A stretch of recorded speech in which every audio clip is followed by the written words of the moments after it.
Olivier Clarisse, bon, on l'a dit tout à l'heure, on le redit, vous êtes président de la commission médicale d'établissement ici, à Lyon, au HCL. Monsieur Forcioli, vous êtes directeur du centre hospitalier de Bastia et vous êtes représentant aussi de la commission éthique de la Fédération hospitalière de France.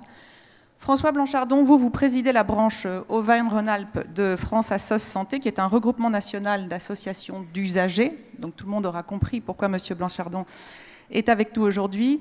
Mais vous êtes aussi, et c'est important, vice-président du conseil de surveillance des HCL. Voilà, donc vous travaillez assez régulièrement avec monsieur Clarisse, me semble-t-il.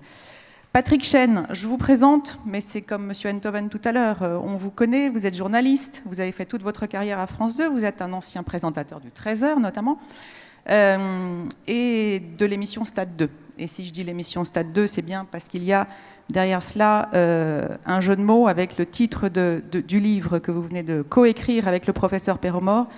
Lorsque atteint d'un cancer de la vessie, on vous a dit que vous étiez... Aujourd'hui, on vous dit que vous êtes guéri, terme que vous ne voulez pas utiliser, enfin vous m'en direz plus tout à l'heure, mais dans ce livre, en tout cas, vous racontez votre parcours de patient, et c'est ce qui va nous intéresser. Et puis, Madame Negri, vous représentez le centre Ressources, qui est un centre situé à Aix, qui a été créé par un oncologue, le docteur Mouisset, le docteur Jean-Loup Mouisset, si je ne me trompe pas. En deux mots, c'est un centre qui offre une prise en charge assez globale à des personnes atteintes de cancer et qui les aide notamment dans la phase post-thérapeutique. Donc c'est vraiment votre expérience, vous aussi, de patients qui, à mon avis, je vais commencer par vous, d'abord parce que vous êtes une ex-patiente, ensuite parce que vous êtes une femme, et parce que je trouve que votre histoire fait véritablement écho à ce qu'a dit tout à l'heure Raphaël Enthoven, qui était que finalement, sans lien, il n'y a pas de soins. Voilà. Donc, ma première question est de vous demander très rapidement de nous raconter un petit peu l'histoire personnelle qui vous mène à nous aujourd'hui et finalement, quel est le message derrière face au fait que, on le dit tous, on l'a beaucoup lu, remettre le patient au centre du dispositif pourrait constituer une piste d'amélioration dans ce système de santé qui est le nôtre. D'abord, votre expérience, Madame Negri. Merci. Donc, mon expérience personnelle, d'abord, je suis infirmière. J'ai travaillé en tant qu'infirmière pendant 33 ans. Et voilà qu'un jour, au cours de mon parcours professionnel, pour pouvoir devenir cadre de santé, je me suis dit, tiens, je vais passer mes examens, avoir mes examens de routine. Et lors de cette consultation de routine, on découvre que j'ai un cancer du sein en 2010, cancer du sein qui s'est avéré d'emblée métastatique. Donc ça a été un tsunami, un tremblement de terre dans ma vie. Tout a été remis en question, en fait. Et je me suis retrouvée dans ce que... on parle aujourd'hui de parcours de santé, c'est-à-dire bousculer immédiatement dans cette, comme une spirale de soins, de rendez-vous. Ma vie n'était plus qu'une succession, jour après jour, de rendez-vous. C'était nécessaire, évidemment, mais tout était remis en question à ce moment-là. Et c'est là que rentre l'idée de parcours de soins. Parce que, si vous voulez, pour vous expliquer assez rapidement mon histoire, c'est que mon parcours de soins s'est fait en deux épisodes. Donc, dans le premier parcours, c'était extrêmement fléché. Donc, l'oncologue qui s'occupait de mon problème m'a d'abord proposé le protocole 1, qui sera suivi du protocole 2, puis ensuite le protocole 3. Une fois que les 3 protocoles auront donné leurs résultats, on passera au 4e, enfin, très, très brièvement. Et voilà qu'au cours de ces protocoles-là, les résultats n'étaient pas au rendez-vous. Donc, à un moment donné, lorsque j'étais dans mes interrogations, je posais énormément de questions à mon oncologue. En étant infirmière, en plus, je pense que j'avais de la matière pour pouvoir poser mes questions. Puis, il s'agissait de moi et de ma vie. Et à un moment donné, très agacé par toutes mes questions, l'oncologue m'a dit, alors je dis exactement ce que j'ai vécu, il m'a dit, écoutez, de toute façon, un cancer du sein métastatique, vous en avez pour 18 mois.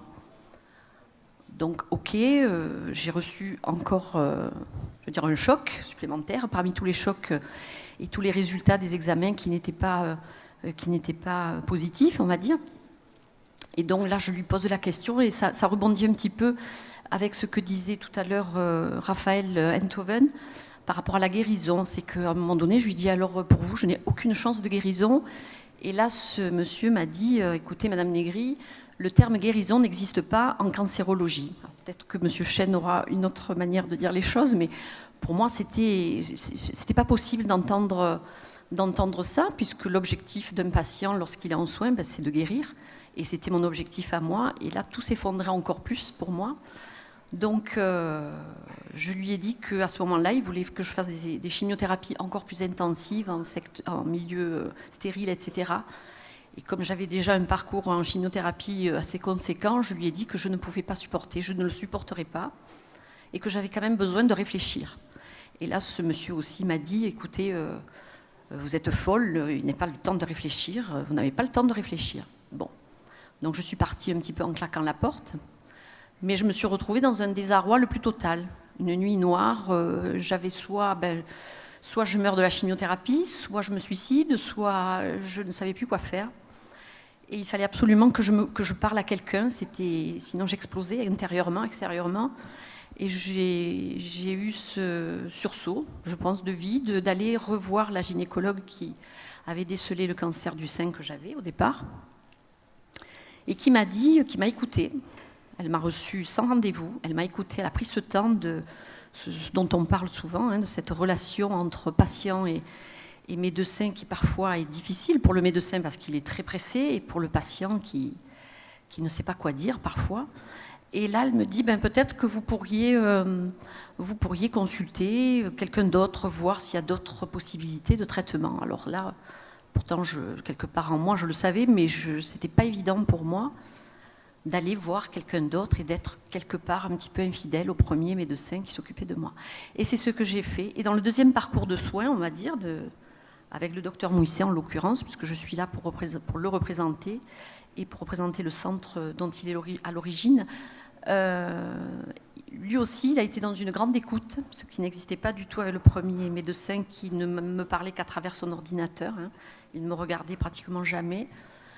Et il m'a écouté, il m'a proposé aussi des traitements de chimiothérapie, etc. Bon, de toute façon, c'était inévitable, mais toujours concerté, toujours en m'expliquant vraiment ce qui allait se passer, ce qui pouvait se passer, quels étaient les effets secondaires, comment je pourrais mieux gérer toutes ces choses-là.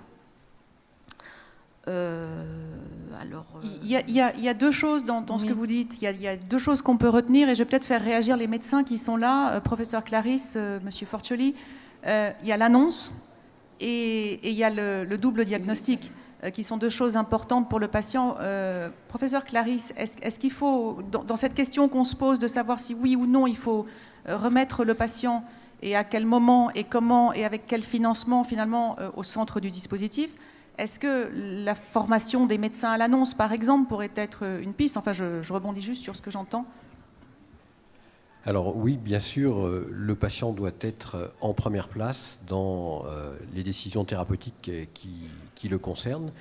Je suis convaincu que c'est notre rôle d'expliquer exactement ce qu'il en est, avec la temporalité nécessaire, et quelles sont les propositions thérapeutiques qui sont possibles, avec chacune les avantages, les inconvénients, de l'expliquer le plus clairement possible et d'indiquer pour quelles raisons le corps médical choisit plutôt telle option plutôt que telle autre. Et après, on engage la discussion. Et bien évidemment, j'insiste là-dessus, la formation des jeunes étudiants en médecine est importante. C'est-à-dire qu'ils doivent avoir des connaissances. Si on n'a pas les connaissances, on ne peut pas faire de diagnostic, on ne peut pas avancer. Mais il faut savoir utiliser ces connaissances, donc savoir réfléchir et surtout savoir parler aux patients. Et donc nous avons un rôle de compagnonnage dans les services tout au long du cursus des jeunes médecins. Ceci étant dit, si je reprends ne serait-ce que les propos du président de la République dans son annonce du 18 septembre dernier, on le lit, on l'entend, les patients sont les grands absents des débats actuels. Donc on espère tous que les choses changeront, mais qu'est-ce qui manque finalement? D'où vient ce dysfonctionnement? Monsieur Forcioli, peut-être. Je crois que c'est un problème culturel. Il y a une césure entre le monde sachant et le monde des patients. Moi, je ne suis pas docteur, je suis manager. Et en tout cas, ce que je peux dire, c'est qu'il n'y a pas d'obstacle dans le financement dont disposent les établissements pour que les docteurs et les soignants accordent plus d'écoute, plus d'empathie à leurs patients. C'est une question quasiment philosophique dans leur métier et dans leur pratique. Alors, on va repartir sur le retour d'expérience. Patrick Chêne, d'autant que je dois vous libérer assez tôt. Votre message à vous dans votre livre, après votre parcours du combattant, est notamment de rendre hommage au personnel soignant de l'hôpital public, si je ne me trompe pas. Oui, c'est une des raisons pour lesquelles je suis intervenu lorsque j'ai décidé de rendre publique ma maladie. C'était en premier lieu pour rendre hommage au personnel soignant, à cette bienveillance qui m'a accompagné pendant, j'aime pas le terme de parcours de soins, je dirais par mon expérience de vie. Et la deuxième raison, c'est que, ayant passé beaucoup de temps donc, en hospitalisation à la fois à l'Institut Sainte-Catherine à Avignon pour ma chimiothérapie et à l'hôpital Cochin pour mon opération, j'ai eu l'occasion, alors c'est peut-être une déformation un peu journalistique, mais quand j'étais pas trop occupé par ma douleur ou mes inquiétudes ou angoisses personnelles, c'est vrai que j'ai changé beaucoup avec le personnel soignant. Et j'ai trouvé, alors que ce sont deux établissements, j'ai eu de la chance d'être dans ces deux établissements qui sont modernes, parce que j'ai vu d'autres établissements pour aller passer des examens où j'ai béni le ciel de ne pas avoir été hospitalisé dans ces lieux, parisiens notamment. C'est un peu comme les commissariats de police. Quand vous rentrez dans un commissariat de police, quand vous voyez l'état des locaux, vous dites c'est pas possible que l'administration française fasse ça. C'est un peu moins grave, mais dans l'hôpital, il y a quand même des hôpitaux qui sont dans un état ahurissant. Et quand on est malade, même si le confort n'est pas la première chose qu'on demande, c'est quand même assez surprenant. Bref, donc Cochin, Sainte-Catherine, j'ai eu l'occasion de donc discuter avec les personnels soignants. Et ce qui m'a frappé, c'est cette souffrance que j'ai décelée chez ces gens qui me donnaient une bienveillance totale. Et je donne toujours cette image, quand ils rentraient dans ma chambre, j'avais l'impression d'être le personnage le plus important de l'étage. Or, les aides-soignantes de 25 ans ou les jeunes infirmières, Patrick Chêne, elles ne savent pas qui c'est, et elles s'en foutent, et elles ont raison. Et j'avais droit à cette bienveillance. Et je me suis dit, comment ces gens dont la vie est de donner cette expertise et cette bienveillance sont-ils si peu considérés? Et là, j'ai eu une première réaction un peu caricaturale peut-être, c'était de me dire qu'il y avait un fossé qui s'était créé entre l'administration de l'hôpital et le couple soignant-patient. Alors, depuis, j'ai travaillé, j'ai écouté, j'ai regardé, j'ai compris que ce n'était pas aussi simple que ça. Mais en tout cas, mon constat actuel, et je ne suis un expert de rien, je suis simplement un patient qui vient donner son témoignage avec la plus grande simplicité, et c'est un moment de partage, c'est pas, je viens donner des leçons à personne, je ne suis pas un sachant, quand je suis dans une émission politique, je suis un sachant, soi-disant, là je ne sais rien. Simplement, j'ai expérimenté d'une manière humaine, et je peux dire aujourd'hui que j'ai ressenti, et c'est pas à moi d'en tirer les conclusions, c'est à vous les experts, j'ai ressenti une profonde césure entre des administratifs, qui sont des gens bien, qui ont une mission, je veux dire, je caricature pas, et les soignants.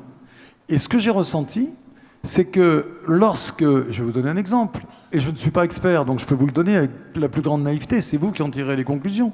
Lorsque je discute avec des infirmières de bloc qui me disent, avant, on faisait partie d'un service, le service d'urologie du professeur Perremort à Cochin.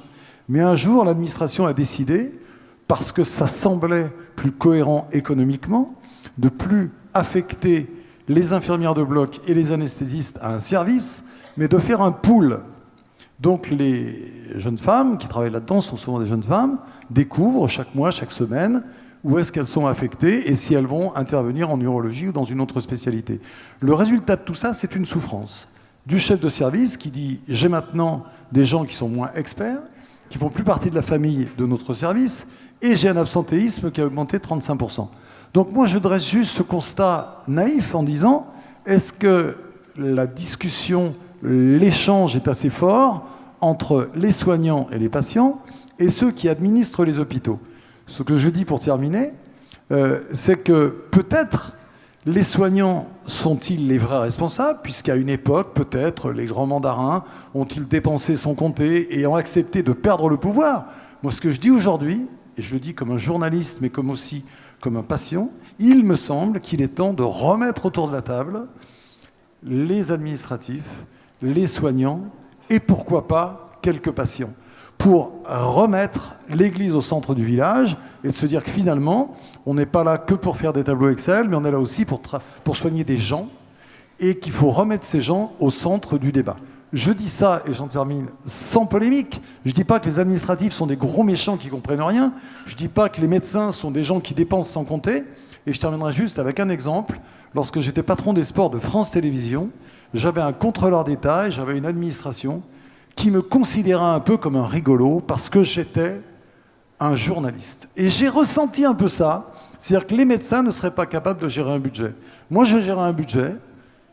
Ensuite, j'ai gagné la confiance de ces gens-là. Et il me semble qu'il y a aujourd'hui un malentendu dans l'échange entre l'administratif, la gestion de l'hôpital, les soignants et les patients. C'est mon seul constat. À vous maintenant d'en tirer les conclusions et j'espère d'avancer grâce à ça.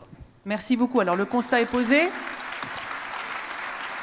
La question est lancée. Je suis obligée de vous demander votre réaction, Monsieur Blanchardon, j'en arrive à vous tout de suite. Je suis obligée de vous demander votre réaction, professeur Clarisse, par rapport à votre quotidien et par rapport à ce que vous vivez, vous, notamment en tant que président de CME, mais surtout en tant que médecin. Alors, je peux comprendre l'impression que vous avez vécue, Monsieur Chêne, mais heureusement, les choses ne sont pas comme ça, et ça fait quand même depuis un certain nombre d'années, voire de dizaines d'années, qu'il y a un vrai dialogue dans la direction des hôpitaux entre les équipes administratives et les équipes médicales. Ce qui est compliqué, c'est que le changement, pour toute profession, quelle qu'elle soit, est une source de déstabilisation. Or, on ne peut pas vivre en 2018 comme on vivait en 1958, au moment où ont été créés les CHU. Et il faut bien voir les évolutions qui sont nécessaires, en particulier dans les métiers. Je comprends bien la sécurité d'avoir un service avec toutes les personnes qui s'y rattachent et toute la sécurité que cela peut produire. Mais à l'inverse, on ne peut pas comprendre que dans un service où il y a une moindre activité, il n'y ait pas de participation à l'activité globale. Il n'y a pas de raison que des endroits qui, pour une raison ou pour une autre, ont une moindre activité, soient protégés alors que d'autres ont du mal à travailler. Et donc, au sein d'une spécialité, que ce soit les infirmières de bloc, les infirmières anesthésistes, les médecins, etc., il faut bien avoir ce principe de subsidiarité. La médecine évolue, les prises en charge évoluent et les organisations doivent évoluer sans pour autant perdre le fondement de mon travail médical qui est basé sur la relation entre le médecin et le patient qui vient le voir. Donc toute la difficulté, c'est de savoir réorganiser sans perdre l'intérêt du patient, bien évidemment, mais en utilisant les forces vives là où elles sont, en utilisant les compétences au mieux. Là. Et juste un tout petit mot très rapide, s'il y a une vraie césure, c'est pas entre les administratifs et les médecins. C'est entre ceux qui dirigent dans une grande ville de France et ceux qui vivent au quotidien. Alors j'en profite pour continuer. Quelles sont vos préconisations à vous pour revoir l'organisation des prises en charge, selon votre expérience et vos préconisations? Vous avez parlé de confiance, beaucoup, entre le médecin et le patient. La base de la relation patient-médecin, elle est basée sur la confiance que doit instaurer le médecin lors de sa consultation. Il va l'instaurer parce que manifestement il a des connaissances, il est compétent, et il va l'instaurer par sa façon de se comporter. Et donc ça, c'est indispensable. Et l'expérience professionnelle peut me faire dire que lorsqu'on sait instaurer la confiance, on a fait 90% du travail. Et donc, le patient va vous faire confiance et participera aux décisions que vous allez proposer. Et donc, on gagne beaucoup de temps en ayant passé suffisamment au départ pour gagner la confiance. Ça, c'est indispensable. Monsieur Enthoven en a parlé, et j'insiste là-dessus, la singularité de chaque cas particulier, elle est notre quotidien, et nous abordons les choses avec notre expérience d'une façon qui ne sera pas la même. Il n'y a pas de recette pour répondre à un patient particulier. Il y a juste le savoir-faire et le savoir-être. Donc ça, c'est important. Alors, en termes de quantification des choses, vous me disiez, il faut peut-être, puisqu'il va falloir parler financement, bien sûr revoir la tarification à l'acte, beaucoup le disent, mais quantifier par exemple le temps passé et quantifier la relation humaine. Est-ce que c'est un point de réflexion? Est-ce que vous pouvez le développer? Il est important de rationaliser l'utilisation des fonds publics. Personne ne le conteste et il faut faire des efforts pour être plus efficient. Personne ne le conteste.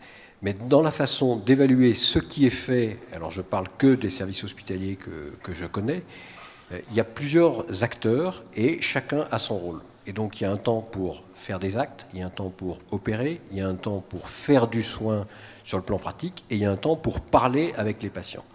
Et tant qu'on n'a pas vécu ce que c'était, parler avec une famille ou avec un patient, ça prend du temps et ce temps n'est pas maîtrisable. Vous engagez une conversation à propos d'une situation, ça peut vous prendre 2 heures. Pendant ces 2 heures, vous ne faites pas rien, bien évidemment. Mais ça, ce n'est pas quantifiable. Et donc, la volonté d'essayer de rationaliser entre un nombre de médecins, un nombre de patients hospitalisés, un rendement et tout, ce n'est pas tout à fait la réalité. Parce qu'on ne pourra jamais quantifier le temps que l'on passe à avoir le contact avec le patient, à lui expliquer sa maladie, à répondre à ses questions, ses angoisses, etc. Alors ça rejoint ce que vous disiez, Madame Negri, l'importance du lien, l'importance de l'écoute. Je vais peut-être vous laisser terminer ce que vous aviez commencé tout à l'heure et nous raconter la deuxième phase de votre expérience finalement. François Blanchardon, je ne vous oublie pas, hein, c'est promis. Eh bien, durant la deuxième phase de traitement, j'ai poursuivi avec le docteur Mousset des chimiothérapies. C'était beaucoup plus ciblé, avec beaucoup plus de dialogue, tous les deux. À un moment donné, je suis passée en chimiothérapie orale. Et puis, au fil des contrôles, les images étaient... Ce que dans le premier parcours, on me nommait comme...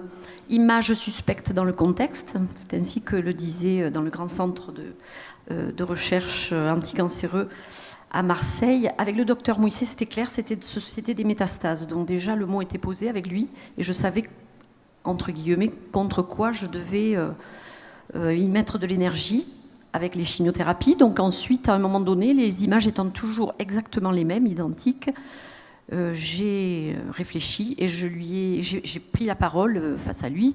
Je me suis décidée à arrêter et lui demander d'arrêter les traitements. Parce que j'avais quand même besoin de lui pour quand même continuer les contrôles et voir. J'avais besoin de savoir comment ça allait réagir dans mon corps. Il a réfléchi très longtemps. Je lui ai demandé vraiment de me donner une réponse. Et là, il m'a dit « Ok, on va essayer en faisant des examens tous les 15 jours, puis ensuite tous les mois. » Tout est resté parfaitement stable.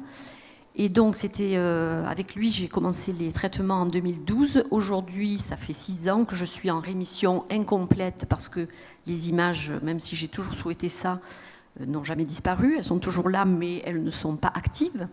Et donc, aujourd'hui, je suis en rémission depuis 6 ans, sans traitement. Et j'œuvre de manière bénévole dans ce centre, au centre ressources, où on accueille les patients, on les accompagne. Non pas dans les traitements, mais comme vous disiez, dans le parcours et dans le post, mais aussi dans le parcours. Mais c'est vrai que l'après-cancer, en tout cas, est très très difficile à vivre pour beaucoup de personnes et on a besoin de beaucoup de soutien. Voilà, il y a peu de moyens, si ce n'est des centres où le bénévolat permet ce fonctionnement. Patrick Chen, je me tourne vers vous pour une dernière phrase parce que vous devez nous quitter, donc d'avance, il s'en excuse. Est-ce que vous dites, vous aussi, que ce lien, cette empathie, cette bienveillance contribue aux soins, à la guérison? Alors je sais que le mot guérison est un gros mot pour vous, mais est-ce qu'il faut une co-construction véritable avec toutes les équipes qui vous entourent? Est-ce que c'est important que le patient soit... C'est banal de dire écouter, mais... Bien sûr. C'est de l'énergie. Moi, quand on me demande... alors, je ne suis surtout pas le porte-parole des malades, je ne suis rien du tout, mais parfois les gens me disent... alors, le moral, ça compte. Moi, je dis plutôt que c'est l'énergie. Et cette énergie vous est donnée par cette bienveillance. Moi, ce que j'aimerais dire, c'est que je pense que... Et c'est pour ça que je pense qu'il n'y a pas assez de dialogue aujourd'hui installé. Je pense que cette bienveillance devrait aller dans les deux sens. C'est-à-dire que si j'ai reçu tant de bienveillance des personnels soignants, je leur dois aussi une bienveillance. Je m'explique. J'ai remarqué que sur Internet, évidemment, les gens y vont tous de leur exemple où on leur a annoncé trop sèchement. Il y a toujours quelque chose qui ne va pas. C'est normal, c'est notre vie qui est en jeu. Donc on est hyper exigeant. Moi, mon chirurgien, il voit 45 malades par jour en consultation. 45. Je ne peux pas lui demander d'être un prof de psychologie 45 fois. Avec moi, il n'a pas été très bon. Voilà, pendant une intervention où je n'étais pas endormi, où j'avais comme une péridurale, on va dire, il a dit « Ah, ça c'est emmerdant, monsieur Chen, c'est bien plus embêtant que je le pensais. » J'en ai voulu. Je lui ai dit « Ne me dites pas ça pendant que je suis en train de me concentrer, etc. » On en a parlé. Mais c'est pas drôle. Je veux dire, c'est un homme qui a des vibrations, donc il m'a dit ça. Et après, on en a discuté tous les deux. Il s'en est pratiquement excusé. Je lui ai dit non, ne vous excusez pas, vous faites votre boulot. J'aurais préféré que vous me le disiez dans la chambre. Mais ce professeur, pour qui vous l'aurez deviné, j'ai une admiration sans borne, il est pressé de 7h du matin à 21h30 tous les jours. Il voit 45 malades par jour. Il est là le samedi, il est là le dimanche matin. Je veux dire, moi, je lui dois de la bienveillance. Et quand je vois des patients qui, sous prétexte de douleur, vont se comporter un peu mal, vont annuler un rendez-vous sans prévenir, vont programmer une opération, prendre le dîner le soir et partir parce qu'ils ont peur, qu'ils ne veulent pas être opérés. Je veux dire, il faut peut-être aussi mettre le patient au centre du débat aujourd'hui et se dire que le patient a une responsabilité vis-à-vis de cette bienveillance et doit rendre à l'hôpital ce respect et cette bienveillance. Et moi, c'est un de mes combats aujourd'hui, c'est d'expliquer aux gens qu'il faut peut-être arrêter de râler. Alors, c'est une spécialité française. On a un hôpital public qui est un joyau. Et c'est pour ça que je suis très, très investi pour le défendre. Et je terminerai juste en disant, avec tout le respect que j'ai pour vous, monsieur, que je ne dirai pas aux gens qui se sont plaints avec des exemples concrets qu'eux, ils sont restés en 58 et que vous êtes en 2018. Je pense que votre vision est un peu caricaturale aussi, pardon. Je pense que le dialogue doit être différent. Et ces gens-là ont envie de voir évoluer l'hôpital aussi. Et ce n'est pas du confort qu'ils demandent. Ils disent simplement qu'ils sont plus efficaces, qu'ils font plus d'actes quand ils ont des équipes. Moi, je voudrais juste que vous en parliez. Au lieu de dire, et cette réponse, je l'ai beaucoup entendue, oui, mais eux, ils n'ont pas compris qu'il fallait que l'hôpital évolue, ils sont ancrés dans leurs habitudes. Non, il faut les écouter, ils ont des choses à dire, ils ont une expertise. Pourquoi les infirmières quittent-elles l'hôpital public en ce moment? Vous avez des chiffres. Les infirmières quittent l'hôpital public. C'est un problème. Alors c'est peut-être un autre débat. Voilà, qu'on essaye d'avoir un dialogue un petit peu plus constructif et respectueux des métiers de chacun. Voilà, moi, c'est ce que j'ai ressenti. Après, je me trompe peut-être totalement. J'ai peut-être affaire à des gens totalement irresponsables qui veulent dépenser l'argent public sans compter, peut-être, mais ça m'étonnerait. Merci beaucoup, on vous laisse retourner à... Vous nous aviez prévenu, c'est bien normal, et on vous libère. Merci beaucoup Patrick Chen d'avoir été avec nous en tout cas, et d'être venu jusqu'à Lyon. Bon retour. François Blanchardon, je ne vous ai pas du tout donné la parole jusqu'à maintenant, honte à moi. Donc vous avez un long tunnel là. Vous êtes notamment, et je le disais tout à l'heure, c'est important, vous représentez un collectif d'associations, mais vous êtes aussi vice-président du conseil de surveillance des HCL. Avant qu'on entame cette question de comment, selon vous, il faut replacer le patient au centre de tout cela, pour vous, il est important de redéfinir ce qu'est un parcours de soins du point de vue du patient. Je vous écoute. Oui. Alors, déjà, quand on parle d'expérience patient, puisque c'est un petit peu la thématique, c'est reconnaître que le patient a une expertise. Cette expertise, c'est l'expertise de l'expérience. Alors, c'est pas très philosophique. Après, Enthoven... Non, mais chacun son rôle. Hein. Voilà, exactement. Mais en tout cas, ça veut dire qu'il faut reconnaître que le patient, quand il est atteint d'une pathologie et que pendant toute sa vie, il va vivre avec cette pathologie, à partir d'un certain moment, il a une certaine expérience qu'il a envie de partager avec l'ensemble des organisations du système de santé. Et bien souvent, quand on discute avec les différents acteurs, on s'aperçoit que finalement, quand on parle de parcours, ça veut dire beaucoup de choses. Si on parle de parcours avec un médecin, avec un administratif du secteur hospitalier, avec un médecin de ville, et puis aussi avec des associations qui sont tout autour. On a très peu parlé des associations d'usagers de la santé, mais elles font aussi beaucoup de travail dans le cadre du parcours, et donc il faut redéfinir ce qui est un parcours. Et donc c'est un travail qu'on a effectué dans le cadre du Conseil territorial de santé du Rhône, que j'ai le plaisir de présider également. C'est une instance territoriale où tous les acteurs de santé discutent ensemble sur des évolutions possibles et la façon dont on peut, dans un territoire, mettre en musique tout ce qui est décidé là-haut, au niveau national, parce qu'il y a beaucoup de choses qui sont dites. Et on l'a dit avec les annonces du président de la République, mais ce qui compte vraiment, c'est ce qui se passe sur le terrain. Alors, il n'a pas beaucoup parlé de patients, le président de la République, mais dans la pratique, sur le terrain, aujourd'hui, de plus en plus, on a recours à une discussion entre les acteurs de santé et les patients. Et donc pour moi, le parcours, c'est un parcours qui n'est pas centré sur le soin, c'est un parcours qui est un parcours de santé. Déjà, on prend un petit peu plus de hauteur, donc on y met un petit peu de prévention, on met un peu de promotion de la santé, puis un petit peu de ce qui va se passer après avoir eu le soin. Et puis, il y a aussi le parcours de vie, puisque la santé, ça s'imbrique dans un parcours de vie et tout doit être axé sur une question, est-ce que ça va améliorer l'état de santé de nos concitoyens? Donc ça, c'est un petit peu le message des collectivités territoriales et des élus. Donc il devait y avoir un élu, mais je crois qui n'a pas pu être là aujourd'hui. Voilà, donc c'est aussi ça, ils doivent être imprégnés de l'état de santé de leur population, parce que quand ils parlent de logement, quand ils parlent de sécurité, quand ils parlent d'éducation, ils parlent aussi de santé. Ceci étant dit, concrètement, qu'est-ce qu'il manque? Est-ce qu'il manque un système de patients ressources? Est-ce qu'il manque des associations qui montent au créneau? Qu'est-ce qu'il manque dans notre pays? Quand on voit les présentations qu'on a vues tout à l'heure de ce qui se passe dans le comté suédois dont M. Bojestig dont est responsable M. Bojestig, pourquoi est-ce que chez nous, ça ne pourrait pas fonctionner comme ça? Est-ce que par hasard, ça fonctionne déjà comme ça? Que manque-t-il? Oui, alors je pense qu'il ne faut pas être non plus trop négatif par rapport à l'environnement, parce qu'il y a déjà des belles choses qui se passent. Qui plus est, pardonnez-moi, je vous coupe, mais juste pour dire que le système suédois est décentralisé à l'inverse du nôtre. C'est quand même important de le souligner. Pardon. Non, mais tout à fait. Et on a trop l'habitude aujourd'hui de recentraliser, et donc je pense que cette décentralisation est nécessaire, et notamment le travail en proximité. Alors, on a un déficit, bien sûr, on parle beaucoup de contraintes budgétaires, et je pense que dans ce qui a été dit tout à l'heure entre l'échange entre Patrick Chen et M. Clarisse, il y a toute cette enveloppe budgétaire qui est au-dessus de ces discussions. On a un déficit d'information, et donc là, il faut construire un vrai service d'information concernant le système de santé.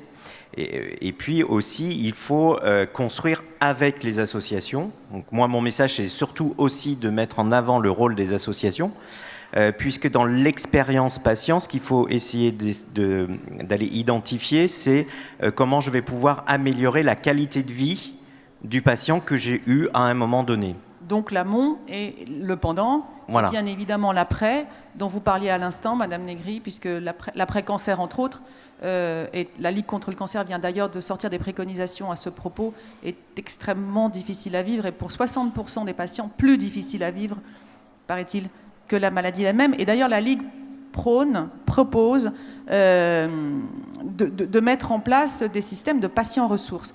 Alors, professeur Clarisse, quel est votre avis sur cette idée de patients ressources? C'est certainement une très bonne idée sur laquelle, localement, aux Hospices civils, nous travaillons beaucoup. Et le secrétaire général des Hospices civils, dans son allocution d'introduction, a parlé de l'actualisation, enfin du projet d'établissement qui est en cours de présentation. Et le patient y prend toute sa place à différents points de vue. Et nous avons quelques innovations en cours que nous allons tester. Pascal Fortioli, je ne vous ai pas beaucoup laissé de place pour le moment, mais on va vous écouter. 3 mots pour vous importants: faciliter, innover et repenser. Alors oui, vous avez à Bastia une situation géographique un petit peu particulière, et pour autant vous avez réfléchi aux besoins des patients et proposé un partenariat. Et expliquez-nous comment vous faites face à ça. Nous sommes une île, comme vous le savez, la plus belle île du monde d'ailleurs. Donc venez nous voir, n'hésitez pas. Les 3 mots dont vous parlez et que je reprends à mon compte, c'est des mots simples. C'est des mots pour mettre en œuvre ce que doit être le parcours du patient. Parce qu'avant, on parlait acte, on parlait séjour, on a parlé journée à une époque. Aujourd'hui, on parle parcours. C'est différent. Ça veut dire qu'on s'inscrit dans un continuum. Ça veut dire qu'on s'inscrit dans une fluidité. Moi, il me semble qu'il y a déjà des choses qu'on peut faire sans même parler de finances. C'est de faciliter le parcours du patient. Déjà dans nos établissements. On est dans des organisations qui sont encore trop tayloristes, trop cloisonnées. Le parcours du patient, c'est trop souvent le parcours du combattant à l'hôpital.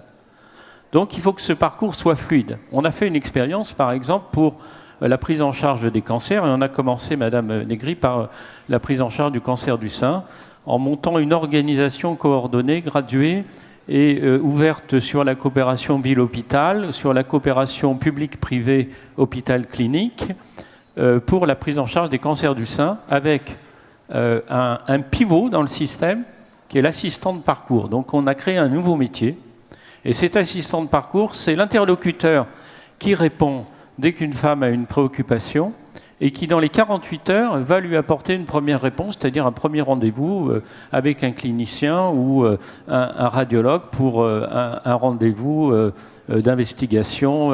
Bon, voilà.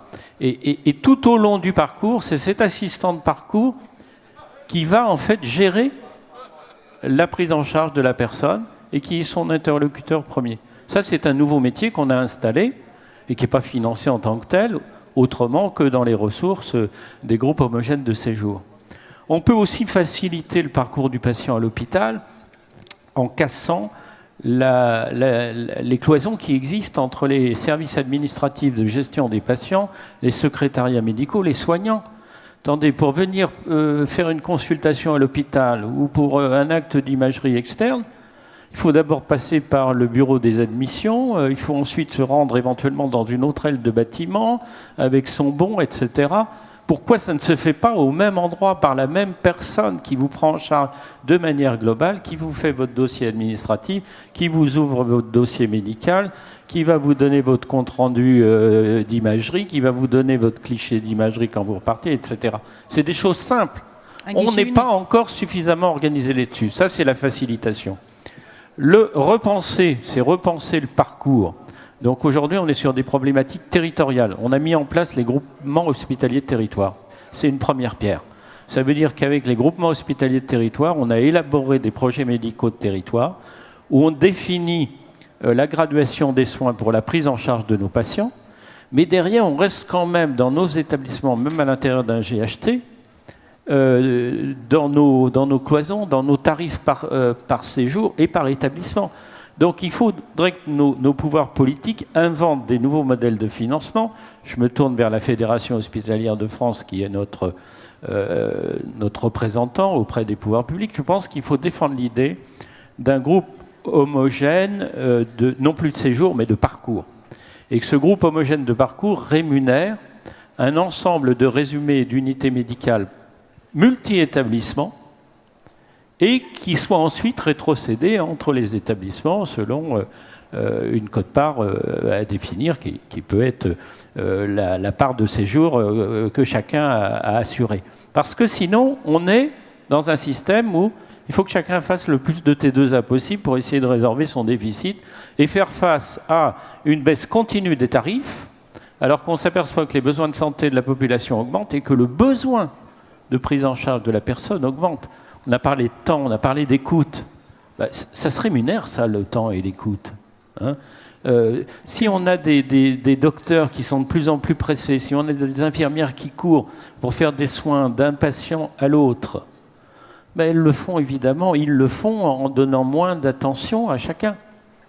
Et l'innovation, c'est qu'il faut inventer des nouveaux modèles. Alors nous, on a construit quelque chose où, dans le cadre de l'article 51 de la loi de financement de la sécurité sociale, que connaissent bien les participants à ce congrès, on propose une offre de soins nouvelle pour nos patients corses, Parce que nos patients corses, pour certains soins, sont obligés de s'adresser sur le continent, et c'est ce qu'on appelle une double peine, c'est l'éloignement, c'est des frais également supplémentaires pour les accompagnants, c'est éventuellement aussi un éloignement de la famille, du milieu de vie, donc tout ça, ça crée des ruptures qui ne sont pas bonnes, on le sait, pour les prises en charge.